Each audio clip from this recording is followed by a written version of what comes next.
D'abord ci baccalauréat bi alors ñu gis ni lu toll ci 166 400 candidats ñoo nekk di jongante pour am seen diplôme bu njëkk diplôme universitaire bu njëkk alors ci Sénégal wërngal këpp ñu koy amal alors lan ngay ñu mën a wax ci organisation bi quand on sait que effort yu bëri def nañ ko avec plus de 2000 agents police pour justement ñu mën a sécuriser bac bi alors c'est impression par rapport ak organisation bi. waaw salaamaaleykum ñu ngi leen di nuyuwaat yéen ñëpp di nuyu seen téléspectatrices yeeg seen téléspectateurs yi seen auditrices yeeg auditeurs yëpp ñi nga xam ne ñu ngi déglu ci ndendu Sénégal ak bitim réew di rafetlu bu baax invitation bi di la sant di sant it di gërëm it comme ni ma ko daan waxee suma passage l'autre jour émission bi ak ni muy tëddee et surtout le grand Seydina nga xam ne moom ak madame Faye seen plateau quand même vraiment yenn saa yi mën naan ay doomu bàjjan lañ mais c'est très intéressant parce que quand même saa su nekk moom la ñuy calé suñu nekkee sur le chemin du travail quand même pour déglu et vraiment di gërëm ci constance bi nga xam ne quand même seen émission bi ak le doyen ñoom ñëpp am nañ ko ci seen xalaat mu nekk loo xam ne lu am njariñ la parce que quand même quoi que l'on puisse dire dañuy soxla ci réew mi boo xoolee un jour premier ministre dafa wax ne boo moytul le parti Pastef ce sont les Pastef yi ñoom seen bopp ñooy doon seen opposition. kon tey bu fekkee ne lu tax loolu parce que dañoo dem ba sentir ne dañoo manqué ay opposition yoo xam dañu ñëw poser le vrai débat kon dañuy sant yàlla bi nga xamee ne tey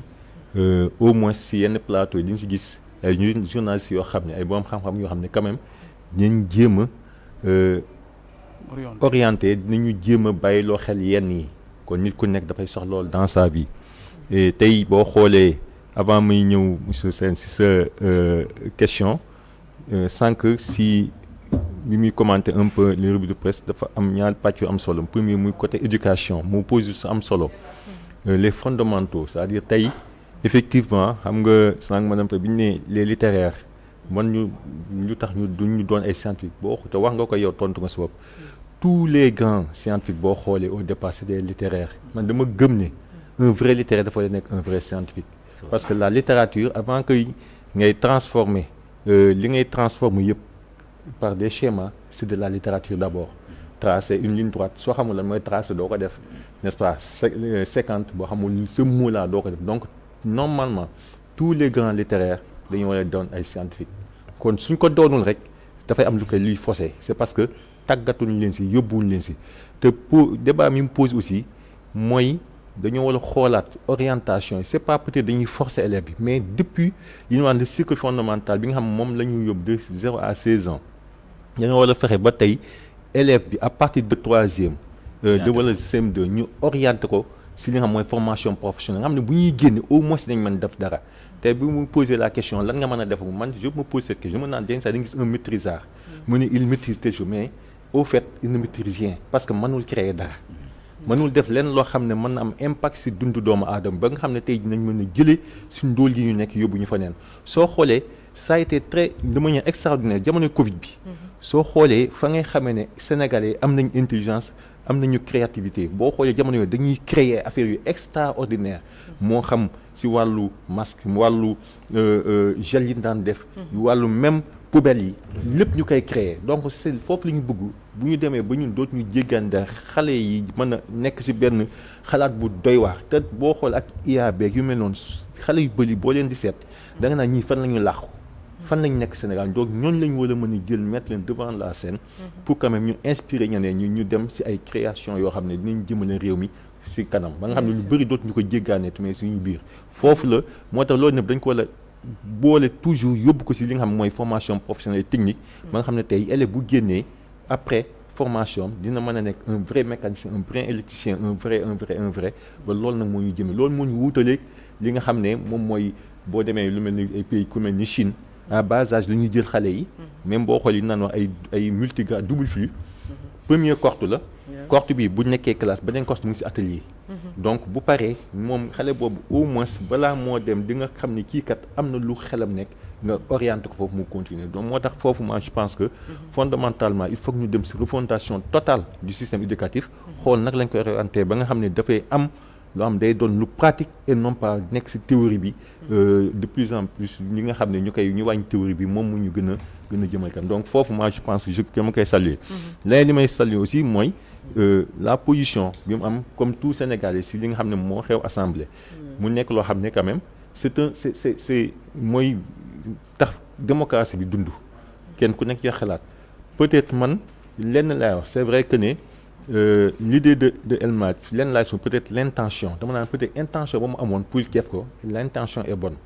c'est parce que moom dafa jàpp ne bu ñu jëndee benn oto mën nañ jënd oto bu 24 millions wala bu 25 millions mu jàpp ne mën na bañ am robustité maanaam dëgëraay bi nga xam ne na mën a dugg ci biir ñaay bi bu baax ba ci biir année bi wala ci avant 5 ans mu ngi jëndaat beneen oto bu mel noonu donc paysateur yi daf lay dikkaat presque 50 millions mu ne ko nañ jënd benn boo xam ne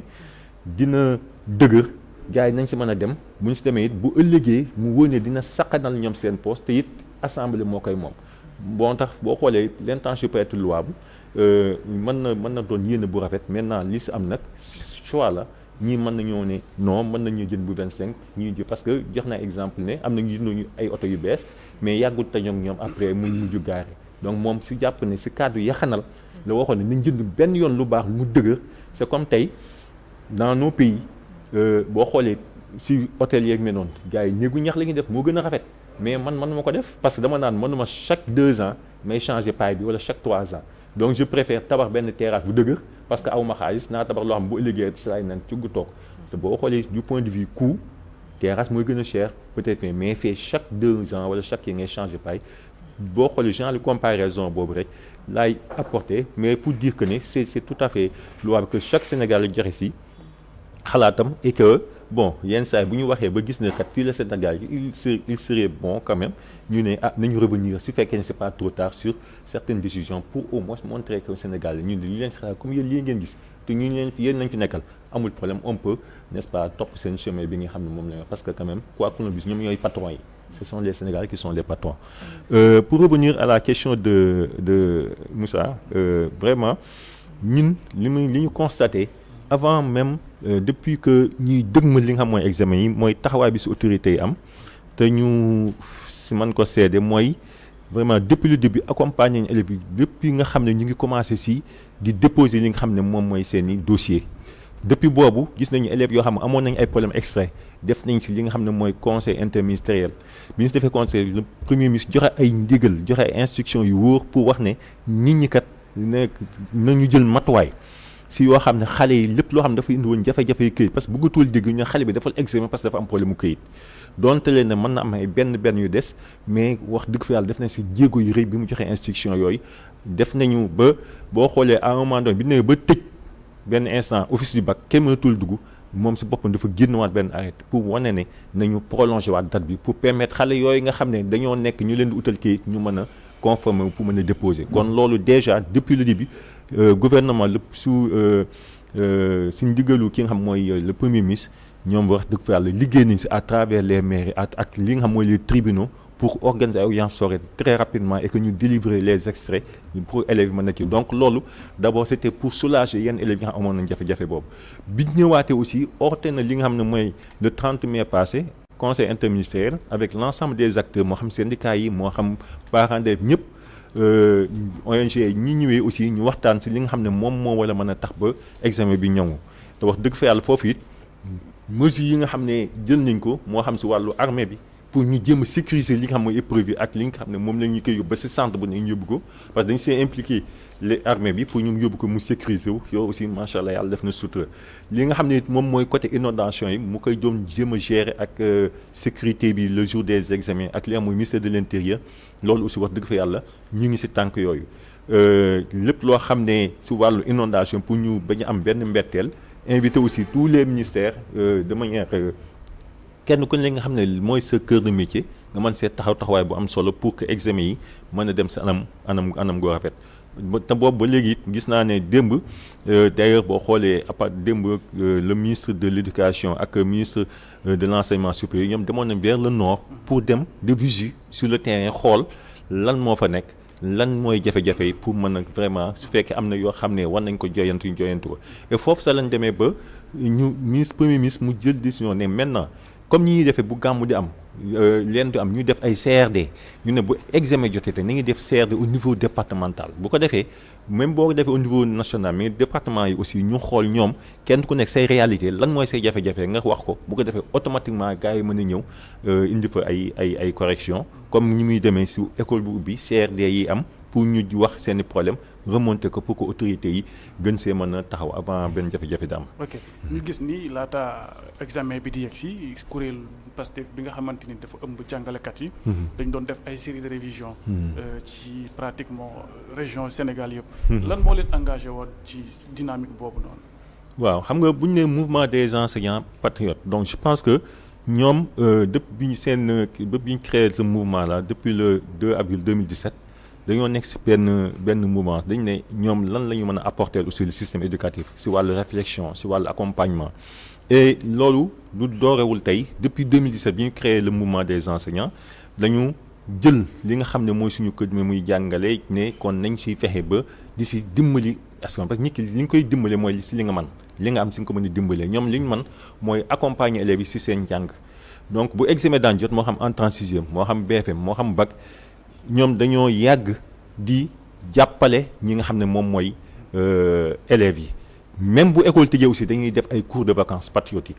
donc loolu c'est pour quand même accompagner les élèves si relever le niveau parce que mooy li si naa doon wax sànq doon nañ foo xam ne vraiment war nañu jàppale xale capacité leen ba bu ëllëgee li ñu soxla si ñoom ñu am ko moo tax cette fois-ci y a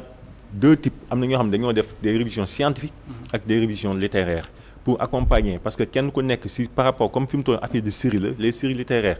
dañoo xool seen matière dominante ñu jàpp leen si les séries scientifiques aussi seen matière dominante ñu jàpp leen si pour quand même kenn ku nekk gis sa bopp et franchement ñuy dollee gërëm aussi suñu mbokk jàngale kat yi nga xam ne tey sur l'ensemble territoire national vraiment taxawee nañ fi xale yi si bépp fànn si wàllu googu si mu toll nii même BFM yi ñu def aussi am na ñoo xam ne aussi dañuy continuer aussi jàppale xale si yooyu comme ni ñu ko defee aussi si entrée en sixième CFEE bi waay kon si loolu vraiment c'est dans le cadre d'accompagner de maanaam bool jolli suñu participation si fi depuis bi nga xamee ne ñu ngi si li nga xam ne moom mooy opposition bi mais du commencé wul tey donc depuis 2017 ba léegi ñu ngi si wàllu boobu daal. ok ci lim bi nga xamante ni ñoo war a composé tey dañoo gis ni sur 166 000 candidats 137 000. ñoom ay séries littéraires lañ. c'est-à-dire soi-disant 82%. contre 26 630 yoo xamante ni ñu ngi ci série scientifique yi. On rejoint tout à l'heure le plaidoyer de Seydina Omar Ba. Alors pourquoi cette grande différence ci côté série littéraire ak série scientifique et également lan moo fas yéene doon seen tànk pour justement inciter les élèves à être des amoureux de la science.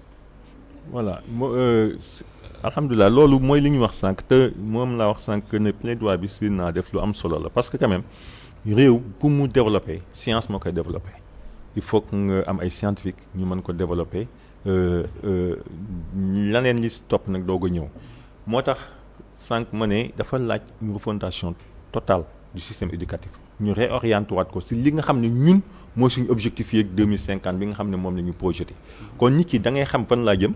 nga ne lii laa bëgg si loolu ma bëgg nag nan laay quels sont les moyens pour atteindre suma objectif boobu kon moo tax tey day am solo bu ñu nee dañoo bëgg développer dañoo bëgg avancer dañoo xool ñan ñooy développer loolu si lan mooy suñu cëslaay si lan mooy sukkandiku pour mën a développer et là il faut se dire que ne c'est la science qui développe tey boo xoolee même li tax mu am benn lu doy waar même da nga gis ñoo xam ay littéraires mais après nga gis ni c'est des ñu ne ay def nañu formation ba ñuy def après bu ñu defee seen bac littéraire sax dañuy def formation nekk comptable nekk nangam pourtant c'est des littéraires tu vois donc moo tax pour wan la ne même dañoo dem ba se poser la question est-ce que la notion de série série kii est-ce que amati na sens donc dès bas âge dès moo xam à niveau de l'élémentaire à partir de CM2 wala au niveau de moins comment de troisième est foofu la ñu war a commencer orienter xale yi parce que ñëpp mën ñu dem defi études supérieures dañoo wala depuis foofu nga commencé tas leen ñu dem le plus grand nombre dem li nga xam mooy dans la formation professionnelle et technique bu ko defee ñi si des un lot bu ndaw ñu yóbbu leen ñu def les études supérieures xam nga mën a continuer jàng parce que c'est vrai que ne ñële aussi buñ bee dañuy croiser parce que da ngay gis yenn saa yi ku dem ba am maîtrise ba pare wëlbatikuwaat di doog a defi formation professionnelle donc loolu ñu ne gaspillage la yàq temps la donc vaut mieux fi ngay dem nga demaale ko yóbbaale ba am say diplôme yi pour mën a quand même kii moo tax ñun si liñ si taxaw mooy dañ leen changer le système xoolaat nag lañ ko defee à partir de maintenant parce que le ministre de l'éducation nationale koo xam ne aussi avec si li nga xam mooy instruction kilifa yi jox nañ ko pour mu xoolaat lépp loo xam ne dafa dem si curricula yi pour ñu xool nag lañ koy liggéeyaatee pour lépp loo xam ne mën na jëmale ñoŋal njàngu xale yi si wàllu science bi aussi ñu def ko. ok ñu gis ni tamit plus de la moitié des candidats soit 52,07% ñoom ci école publique bi lañ jógee. et quand on sait que les problèmes de l'école publique bëri nañ fi. comme mel ni ay infrastructures lu mel ni également déficit criard d'enseignants. alors est-ce que lii nii yeeyu leen waru leen yee pour à ce que ngeen gën a ñoŋal njànginu xale yi ak njàngale mi. ankay boo xoolee loolu c'est vrai que ne système éducatif dafa yaatu te loolu dëkk yëpp la dafa doy waar c'est-à-dire système éducatif du Sénégal boo xoolee boo demee Canada soo demee France toujours ñoom problème boobu même problème yi la ñuy poser mooy problème enseignant fan yii passé Canada plus de presque un mois ñu ngi en mouvement si problème mu suñu classe dafa bëri élèves dañoo am problème d'enseignant donc c'est lu laal fépp la maintenant du tax nga bañ see ut solution mooy fexe ba ut infrastructure yu baax soo xoolee à partir de demain avec le ministre de l'éducation nationale le ministre des forces armées war nañu dem fi nga xam ne mooy côté Sédhiou pour lancer li nga xam ne moom mooy réception abri provisoire yi donc c'est dans le cadre d'améliorer le cadre de vie des enseignants et élèves donc loolu à partir de demain war nañ ko def au niveau de ñu ngi koy lancer fële Sédhiou pour wan la leen ñoŋ autorité ñu ngi si science boobu mooy yoon bi nga xam ne mooy jëmal pour gën a defar li nga xam mooy environnement scolaire bi lanay tey it mooy xam nga dafay wàllu xaalis dafa am solo te xam nañ économie réew mais terewul ñoom dañoo jël ay mesures ne chaque année nañ recruter des enseignants chaque année nañ recruter des enseignants en fonction de li nga xam ne moom lañ leen jox comme li nga xam ne mooy manque enseignants yi am si réew mi bu ñu amee loolu ba pare nag doo ko nag ñëw avancer si li nga xam mooy infrastructure yi mais quand même am na programme yu bëri xam teg nañ ko même jamono yooyu passé am na programme yoo xam teg nañ ko si wàllu dans chaque département ñu renforcer fa si la mooy lycée mooy CM mooy élémentaire ñu renforcer ko mais aussi abri provisoire aussi ñu def suñu képp laay kàttan pour commencer ko comme je l'ai dit à partir de demain les gens ñu ngi côté Sédhiou pour quand même lancer li nga xam ne moom mooy côté infrastructure bi pour réception des abris provisoires. ok ku wax bac wax aussi sa xel day dem ci post bac maanaam orientation à l'université. te quand on sait que jamono bi ñi nga xamante ni ñoo di waa SAES mooy syndicat autonome de l'enseignement supérieur ñu ngi en mouvement semaine passée décrété nañu 72 heures de grève. et pour justement ñu exiger à ce que ñu appliquer décret boo xamante ni day jëm ci pension ak réversion nga xam dafa jëm ci allocation spéciale bu retraités yi enseignants yi. alors ndongo yi war a dem. tombé syndicat enseignement supérieur di grève est-ce que aussi du freiner la volonté de l'élève ou bien de l'étudiant bi nga xamante ni def na tous les efforts nécessaires pour am bac mu am ko après le post-bac voilà il voit son rêve brisé. Absolument. Non c'est vrai que ne c'est des difficultés parce que boo demee ba bi nga xam ne fi ngay damay wax ni sa njëlbeenu commencement dugg àdduna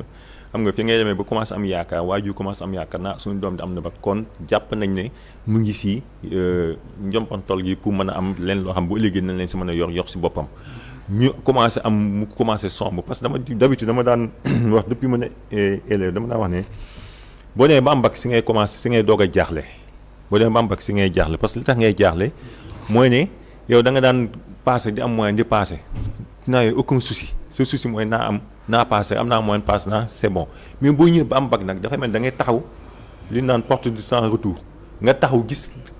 adduna bi yaatu nga ne ndekte man maa ngi doog a commencé suma adduna loolu rek soo amul volonté soo amul ndëgër laay soo mootul nga découragé parce que da ngay gis ne ndekte man du ma ñëw fi foog ne àgg si naa ndekte maa ngi doog commencé suma àdduna kon ñu mel noonu dañu war a quand même def ay effort ba ñi nga xam ne moom mooy suñu naataangoo nekk au niveau supérieur li nga xam ne mooy seen jafe-jafe ñu xool avec seen ministère naka lañ ko war a mën a régler naka lañ ko mën a accompagner bi nga xam ne xale yi buy ñëw ëllëg du am benn jafe-jafe c'est vrai que ne du tax nañ jox orienté parce que ils vont s'inscrire si plateforme bi ñu bu ñu la orienté nañ orienté kenn ku nekk dafa nga wala fan la wala yóbbu nañ la fa yóbbu maintenant nag li si des nag mooy boo fa accès ndax di nga fa fekk ka la war a jàngal mais gëm naa ne incha allah balaa boobu dina fekk lii nga xam ne mooy jafe-jafe yi dox entre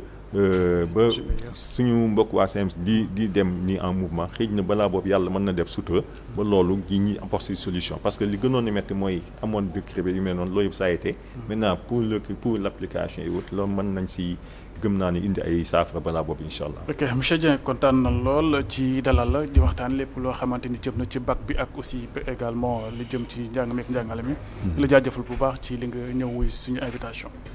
waaw di leen gërëm di leen sant di sant it ñëpp ñoo xam ne ñooy jàngalekat de façon générale di gërëm di ñaanal ñi nga xam ne mooy élèves yi nga xam ne tey jii ñoom la yàlla def ñu nekk di ut seen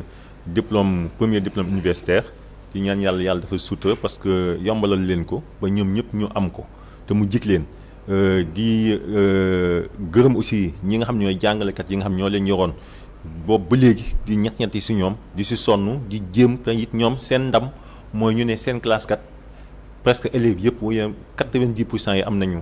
examen donc loolu ndamu jàngalekat la moo tax tey accompagnement boobu yëpp mu si am ñuy gërëm aussi ñi nga xam ne ñoo nekk dans le mouvement MONEP mouvement des enseignants patriotes pour seen taxawaay si li nga xam ne moom mooy examen yi si l'ensemble du Sénégal yëpp foo dem comme ni nga ko waxee sànq vraiment dafa dem ba doon émulation képp ku deful da ngay foog ne yow bokkuloo si kon loolu aussi lu ñu rafetlu la di leen sant di leen gërëm. asalaamaaleykum wa rahmatullah. jërëjëf merci beaucoup Moussa Sène merci sa invité Doudou Dieng noonu la ñuy ñëwee léegi ci invité actu ak Serigne Gueye.